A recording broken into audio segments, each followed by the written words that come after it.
With the latest phase of the great euro crisis on the news pretty much every night, more and more people I meet, whether at British National Party meetings or simply in the street, are asking me what I think is going to happen and where it will all end.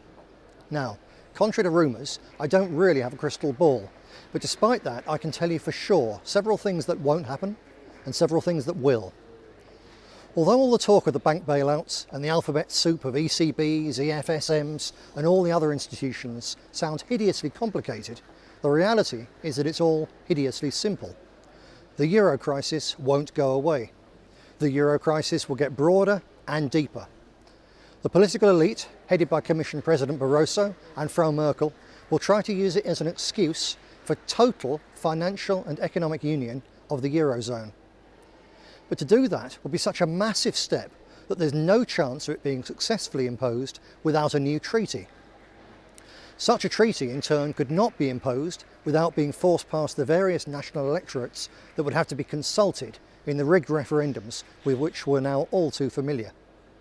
But whether or not such a treaty would be ratified is irrelevant, because it couldn't possibly be drafted, negotiated, agreed and put forward for ratification in much less than 3 years. The Vice President of the Bundesbank has already confirmed there's no possibility of the German political and financial elite agreeing to bail out Southern Europe without comprehensive EU treaty changes. Quote, "In a banking union," unquote, the stern German lady has just warned, carry on, "a crisis in one country's banking system may require the use of taxpayer money from other countries. Whoever is footing the bill must also have a right of control, particularly when it comes to the large sums that are seen in banking crises," unquote. In other words, Germany won't cough up unless Germany gets control, total control, which is something that the voters of Greece, Spain, Italy and so on just won't accept. And for that matter, something the voters and taxpayers in Germany don't want, so they might not vote for the new treaty either. But all that's not really so important, because the real crux of the matter is that the euro doesn't have 3 years. At the present rate of unravelling, it might not even have 3 months. The Commission's plans for a quick and dirty banking union are a non-starter, not least because even the banksters themselves can't decide who'd run it. Even before the most basic outline plans have been drawn up, a turf war has already broken out between the European Banking Authority and the European Central Bank.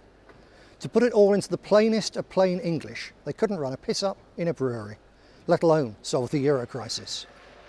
So I don't need a crystal ball to tell you that the euro is in for a long, hot and truly disastrous summer. What would require a bit of magic would be to say for sure what all this means to us in Britain. An even quicker lurch into even deeper double-dip recession is a certainty now. But here's the really tantalising possibility. The strains of dealing with the coming wreck of the eurozone could also wreck the condemned coalition.